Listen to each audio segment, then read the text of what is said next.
warahmatullahi wabarakatuh. Halo semuanya, pada video kali ini kami dari kelompok 2 akan menjelaskan materi mengenai pendekatan kontekstual dalam pembelajaran ekonomi. Sebelumnya, perkenalkan nama saya Putri Rizkita dengan NIM 208042410079 dan pada video kali ini saya akan dibersamai oleh kelima teman saya yang lainnya. Yang pertama yaitu Ria Vini Alfionita dengan NIM 208042410043. Yang kedua ada Arum Fajar Widiani dengan NIM 208042410054. Dan yang ketiga ada Fajar Saputra dengan NIM 208042410065. Yang keempat ada Anissa Putri dengan NIM 208042410068. Dan yang kelima ada Rizkina Ade Syahrani dengan NIM 208042410075.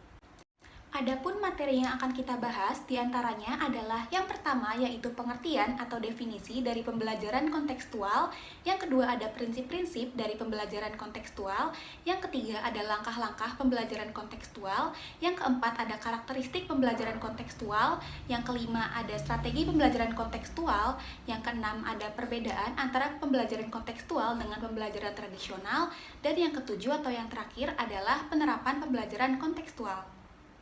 Materi yang pertama yaitu pengertian pembelajaran kontekstual. Sebelum mengetahui lebih lanjut mengenai pembelajaran kontekstual, tentunya kita perlu mengetahui definisi atau pengertian dari pembelajaran kontekstual itu sendiri. Pembelajaran kontekstual atau Contextual Teaching and Learning or CTL merupakan suatu proses pendidikan yang holistik di mana bertujuan untuk memotivasi siswa untuk memahami makna dari materi pembelajaran yang telah mereka pelajari dengan mengaitkannya dengan konteks kehidupan mereka sehari-hari, baik itu konteks sosial, pribadi, politik, maupun konteks kultural. Sehingga mereka nantinya diharapkan dapat memiliki kemampuan atau keterampilan yang secara fleksibel dapat ditransfer dari satu konteks ke konteks yang lainnya dengan tetap memperhatikan komponen-komponen utama pembelajaran yang efektif. Adapun komponen-komponen dalam pembelajaran yang efektif terdiri dari konstruktivisme, bertanya, penemukan, masyarakat belajar, permodelan, dan penilaian yang sebenarnya. Selain itu, CTL merupakan suatu konsep belajar di mana seorang guru menghadirkan situasi dunia nyata siswa ke dalam kelas dan mendorong siswa tersebut untuk membuat hubungan antara pengetahuan yang mereka miliki dengan penerapannya dalam kehidupan mereka sehari-hari sebagai anggota keluarga dan masyarakat. Dengan proses ini, hasil pembelajaran diharapkan nantinya bisa lebih bermakna bagi para siswa, karena pembelajaran dilakukan secara alamiah. Artinya, siswa turut terjun langsung untuk bekerja dan mengalami, bukan hanya transfer ilmu dari guru kepada murid. Dalam kelas kontekstual, tugas guru adalah untuk membantu siswa dalam mencapai tujuannya. Dalam hal ini, seorang guru lebih berfokus terhadap perancangan strategi daripada menyampaikan informasi di kelas. Selain itu, tugas guru adalah untuk mengelola suatu kelas menjadi satu tim yang bekerja sama untuk menemukan hal-hal baru. Artinya, penemuan hal baru ini ditemukan sendiri oleh mereka, tidak dengan kata guru. Sehingga dapat disimpulkan bahwa pembelajaran kontekstual atau Contextual Teaching and Learning merupakan suatu proses belajar yang membantu seorang guru untuk mengaitkan antara materi yang diajarkannya dengan kehidupan nyata para siswanya, sekaligus untuk mendorong para siswanya untuk membuat hubungan antara ilmu pengetahuan yang mereka miliki dengan penerapannya pada kehidupan mereka sehari-hari. Yang selanjutnya yaitu esensi atau prinsip-prinsip dalam pendekatan kontekstual. Menurut Johnson, prinsip-prinsip yang mendasari pembelajaran kontekstual yaitu ada 3 prinsip. Yang pertama, prinsip saling ketergantungan. Prinsip ini menuntut pada penciptaan hubungan bukan isolasi. Para pendidik yang bertindak menurut prinsip ini akan mengadopsi praktik pembelajaran kontekstual dalam menolong siswa membuat hubungan-hubungan untuk menemukan sebuah makna. Prinsip saling ketergantungan ini menekankan pada kerjasama. Dengan bekerja sama, para siswa akan terbantu untuk menemukan persoalan, memasang rencana, dan mencari pemecahan masalah. Prinsip yang kedua yaitu prinsip diferensiasi. Prinsip ini mengilhami pembelajaran kontekstual yang menghargai keunikan, keragaman, dan kreativitas siswa, proses pembelajaran yang bervariasi, menyenangkan, dan memotivasi siswa untuk belajar sesuai dengan perkembangan intelektualnya. Yang ketiga yaitu prinsip pengaturan diri. Prinsip ini meminta para pendidik untuk mendorong setiap siswa untuk mengeluarkan seluruh potensinya. Untuk menyesuaikan dengan prinsip ini, pembelajaran kontekstual memiliki sasaran menolong para siswa mencapai keunggulan akademik, memperoleh keterampilan karir, dan mengembangkan karakter dengan cara menghubungkan tugas sekolah dengan pengalaman serta pengetahuan pribadinya. Yang selanjutnya yaitu langkah-langkah dalam pembelajaran kontekstual. Pembelajaran kontekstual dapat diterapkan dalam kurikulum apa saja, bidang studi apa saja, dan kelas yang bagaimanapun keadaannya. Pendekatan kontekstual dalam kelas cukup mudah. Secara garis besar, langkah-langkah yang harus ditempuh dalam pembelajaran kontekstual yaitu sebagai berikut. Langkah yang pertama yaitu mengenalkan sosok atau figur yang terkait dengan mata pelajaran yang diajarkan. Hal itu bertujuan untuk meningkatkan ketertarikan peserta didik pada kegiatan belajar mengajar, serta memotivasi agar peserta didik bisa meniru kesuksesan sosok atau figur tersebut. Yang kedua yaitu merumuskan masalah serta tujuan materi yang akan dipelajari serta mengaitkannya dengan kehidupan sehari-hari. Yang ketiga yaitu memberikan umpan balik dengan cara membebaskan peserta didik untuk bereksplorasi, sehingga nantinya mereka bisa menemukan cara belajarnya yang sesuai. Yang keempat yaitu mengembangkan pemikiran bahwa siswa akan belajar lebih bermakna dengan cara bekerja sendiri, dan mengkonstruksi sendiri pengetahuan dan keterampilan barunya. Yang kelima yaitu melaksanakan sejauh mungkin kegiatan inquiry untuk semua topik. Yang keenam, mengarahkan dan membimbing peserta didik selama mereka belajar untuk bereksplorasi. Yang ketujuh yaitu mengembangkan sifat ingin tahu dari siswa dengan bertanya. Yang kedelapan, ciptakan masyarakat belajar. Yang kesembilan, lakukan refleksi di akhir pertemuan. Dan yang kesepuluh adalah lakukan penilaian yang sebenarnya, yaitu authentic assessment dengan berbagai cara. Selanjutnya, materi yang akan saya sampaikan yaitu mengenai karakteristik kontekstual teaching and learning. Kontekstual teaching and learning memiliki berbagai karakteristik, diantaranya yaitu kerjasama, saling menunjang, menyenangkan dan tidak membosankan, pembelajaran terintegrasi, menggunakan berbagai sumber, siswa aktif, siswa kritis, dan guru kreatif, sharing dengan teman. Selain itu, dinding dan lorong-lorong kelas dipenuhi dengan hasil karya siswa seperti peta, gambar, artikel, dan lain-lain. Serta laporan yang diberikan kepada orang tua siswa tidak hanya mengenai rapor, tetapi hasil karya siswa, laporan praktikum, karangan siswa, dan sebagainya. Dalam pembelajaran konseptual, program pembelajaran merupakan rencana kegiatan kelas yang dirancang oleh guru dengan isi tahap demi tahap apa yang akan dilakukan dengan siswa sehubungan dengan topik yang akan dipelajari. Dengan begitu artinya, program untuk pembelajaran konseptual lebih menekankan pada skenario pembelajaran.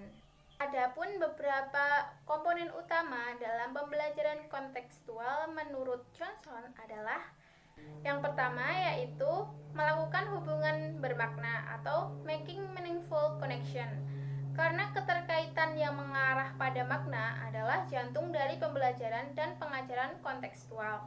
Yang kedua, melakukan kegiatan-kegiatan yang berarti atau doing significant works, yaitu menekankan bahwa proses pembelajaran yang dilakukan di dalam kelas harus punya arti bagi siswa sehingga mereka dapat mengaitkan materi pembelajaran dengan kehidupan siswa. Yang ketiga, belajar yang diatur sendiri, self-regulated learning. Pembelajaran diatur sendiri memberikan kebebasan kepada siswa menggunakan gaya belajarnya sendiri. Yang keempat, bekerja sama atau collaborating, membantu mereka saling mempengaruhi dan saling berkomunikasi. Yang kelima, berpikir kritis dan kreatif atau critical and creative thinking. membantu mengembangkan kemampuan berpikir tahap tinggi, berpikir kritis, dan kreatif. Yang keenam, mengasuh atau memelihara pribadi siswa, nurturing the individual. Berarti, tugas dan kegiatan yang dilakukan siswa harus sesuai dengan minat, kebutuhan, dan kemampuan siswa tersebut. Yang ketujuh, mencapai standar yang tinggi, reaching high standard. Siswa dapat berkembang secara optimal sehingga mencapai keunggulan. Dan yang terakhir, kedelapan, menggunakan penilaian yang otentik atau using authentic assessment. Menggunakan penilaian yang otentik menantang siswa untuk menerapkan informasi dan keterampilan akademik baru dalam situasi tertentu untuk tujuan tertentu. Materi selanjutnya mengenai strategi pendekatan konseptual dalam pembelajaran ekonomi. Terdapat beberapa strategi yang berhubungan dalam pendekatan konseptual dalam pembelajaran ekonomi. Antara lain, yang pertama, relating. Konsep belajar di mana guru menghadirkan dunia nyata ke dalam kelas dan mendorong siswa membuat hubungan antar pengetahuan yang dimilikinya dengan penerapannya dalam kehidupan mereka sehari-hari. Belajar berbasis masalah ini bertujuan agar apa yang dipelajarinya bermakna. Dalam hal ini, siswa terlibat dalam penyelesaian masalah yang berkaitan dengan mata pelajaran ekonomi. Permasalahan pembelajaran ekonomi sangat dekat dengan realitas persoalan-persoalan yang terjadi di masyarakat, sehingga siswa didorong untuk mampu mengkonstruksi pengetahuannya di bidang ekonomi melalui pengalaman dan pengamatan di dunia nyata. Selanjutnya, yang kedua yaitu ada expressing atau mengalami. Expressing adalah menghubungkan informasi baru dengan berbagai pengalaman dan pengetahuan sebelumnya. Konsep belajar di mana siswa berproses secara aktif dengan hal yang dipelajarinya dan berupaya melakukan eksplorasi terhadap apa yang dikaji. Berusaha menemukan dan menciptakan hal baru dari apa yang siswa pelajari dari pembelajaran ekonomi ini. Dalam hal ini, guru memerlukan ketelitian, kolaborasi, dan kecermatan dalam penyampaian materi pembelajaran ekonomi.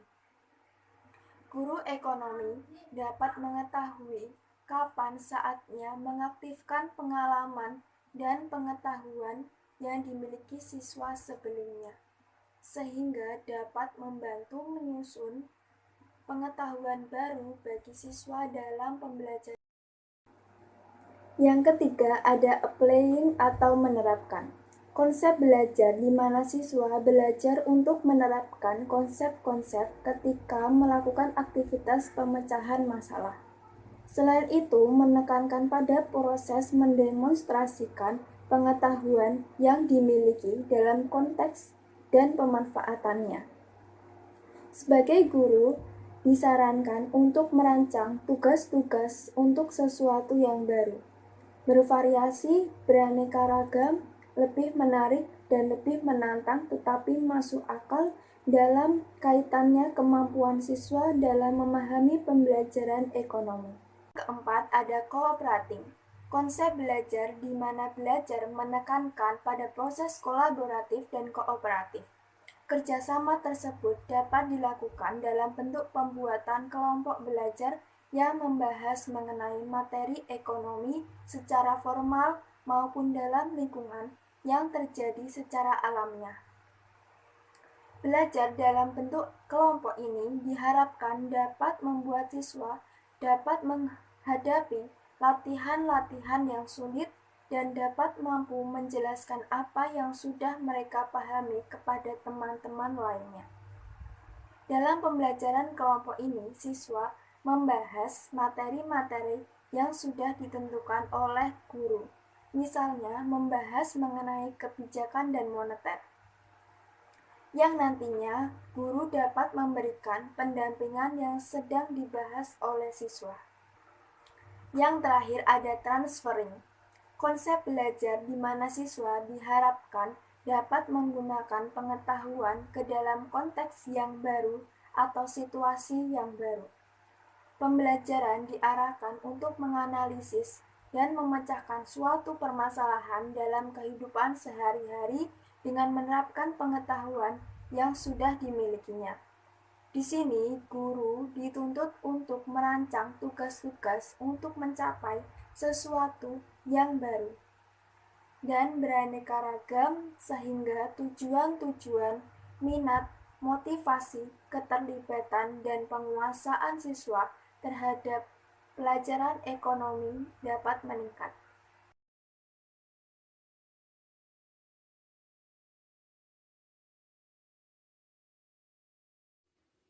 Kemudian, saya akan menjelaskan materi mengenai perbedaan pembelajaran kontekstual dengan pembelajaran tradisional. Terlihat jelas perbedaan proses pembelajaran kontekstual yang berpijak pada pandangan konstruktivisme dengan pembelajaran tradisional yang berpijak pada pandangan behaviorisme objektivis. Menurut Sanjaya, ada beberapa perbedaan yang dapat diuraikan sebagai berikut. Perbedaan yang pertama, dalam pembelajaran kontekstual, siswa secara aktif terlibat dalam proses pembelajaran. Sedangkan dalam pembelajaran tradisional, siswa adalah penerima informasi yang pasif. Perbedaan yang kedua, dalam pembelajaran kontekstual, siswa belajar dari teman melalui kerja kelompok, diskusi, saling mengoreksi. Sedangkan dalam pembelajaran tradisional, siswa belajar secara individual. Kemudian perbedaan yang ketiga, dalam pembelajaran kontekstual, pembelajaran dikaitkan dengan kehidupan nyata dan atau masalah yang disimulasikan. Sedangkan dalam pembelajaran tradisional, pembelajaran sangat abstrak. Kemudian untuk perbedaan yang keempat, dalam pembelajaran kontekstual, perilaku dibangun atas kesadaran sendiri. Sedangkan dalam pembelajaran tradisional, perilaku dibangun atas kebiasaan. Kemudian perbedaan yang kelima, dalam pembelajaran kontekstual, keterampilan dibangun atas kesadaran diri. Sedangkan dalam pembelajaran tradisional, keterampilan dikembangkan atas dasar latihan. Kemudian perbedaan yang keenam, dalam pembelajaran kontekstual, hadiah untuk perilaku baik adalah kepuasan diri. Sedangkan dalam pembelajaran tradisional, hadiah untuk perilaku baik adalah pujian berupa nilai angka atau rapor. Yang selanjutnya, perbedaan yang ketujuh. Perbedaan yang ketujuh, dalam pembelajaran kontekstual, seseorang tidak melakukan yang jelek karena dia sadar hal itu keliru dan merugikan. Sedangkan dalam pembelajaran tradisional, seseorang tidak melakukan yang jelek karena dia takut akan hukuman. Kemudian untuk perbedaan yang ke-8, dalam pembelajaran kontekstual, bahasa dijadikan dengan pendekatan komunikatif, yakni siswa diajak untuk menggunakan bahasa dalam konteks nyata. Sedangkan dalam pembelajaran tradisional, bahasa diajarkan dengan pendekatan struktural, yaitu berupa rumus diterapkan sampai paham kemudian dilatihkan atau disebut juga dengan drill. Kemudian untuk perbedaan yang ke-9, dalam pembelajaran kontekstual, pemahaman rumus dikembangkan atas dasar skemata yang sudah ada dalam diri siswa. Sedangkan dalam pembelajaran tradisional, rumus itu ada di luar diri siswa yang harus dikembangkan, diterima, dilafalkan, dan juga dilatihkan. Kemudian untuk perbedaan yang ke-10, dalam pembelajaran kontekstual, siswa menggunakan kemampuan berpikir kritis, terlibat penuh dalam pengupayaan terjadinya proses pembelajaran yang efektif, ikut bertanggung jawab atas terjadinya proses pembelajaran yang efektif, dan membawa skemata masing-masing ke dalam proses pembelajaran. Sedangkan dalam pembelajaran tradisional, siswa secara pasif menerima rumus atau kaidah, yaitu seperti membaca, mendengarkan, mencatat, menghafal, tanpa memberikan kontribusi ide dalam proses pembelajaran. Kemudian untuk perbedaan yang ke-11, yaitu dalam proses pembelajaran kontekstual, pengetahuan yang dimiliki oleh manusia dikembangkan oleh manusia itu sendiri. Manusia menciptakan atau membangun pengetahuan dengan cara memberi arti dan memahami pengalamannya. Sedangkan dalam pembelajaran tradisional, pengetahuan adalah penangkapan terhadap serangkaian fakta, konsep, atau hukum yang berada di luar diri manusia. Baik teman-teman, materi yang selanjutnya adalah pendekatan kontekstual dalam pendidikan ekonomi. Pendekatan kontekstual adalah pendekatan yang mampu atau mudah diadaptasikan. Penerapannya yang dapat diterapkan di kurikulum apa saja, bidang studi apa saja, dan kelas yang bagaimanapun kondisinya. Pendekatan kontekstual dalam garis besar cukup mudah. Sebagai contohnya, ketika kita ingin belajar mengenai pasar, yang pertama yang harus dilakukan adalah guru memberikan pemaparan mengenai kompetensi dan manfaat apa yang bisa diambil oleh siswa ketika mempelajari pasar tersebut. Yang kedua, kemudian dibentuk suatu kelompok dan ditugaskan untuk melakukan observasi, baik ke pasar tradisional maupun pasar modern atau swalayan. Yang ketiga, peserta didik atau siswa melakukan observasi. Siswa diminta untuk mencatat berbagai hal yang ada di pasar dan menemukan fakta-fakta di lapangan. Selanjutnya, yang keempat, siswa melakukan observasi di pasar secara langsung. Kemudian yang kelima, siswa mencatat hal-hal yang mereka temukan di pasar sesuai dengan bahan observasi yang telah mereka tentukan sebelumnya. Yang keenam, siswa mendiskusikan temuan mereka dengan kelompoknya masing-masing.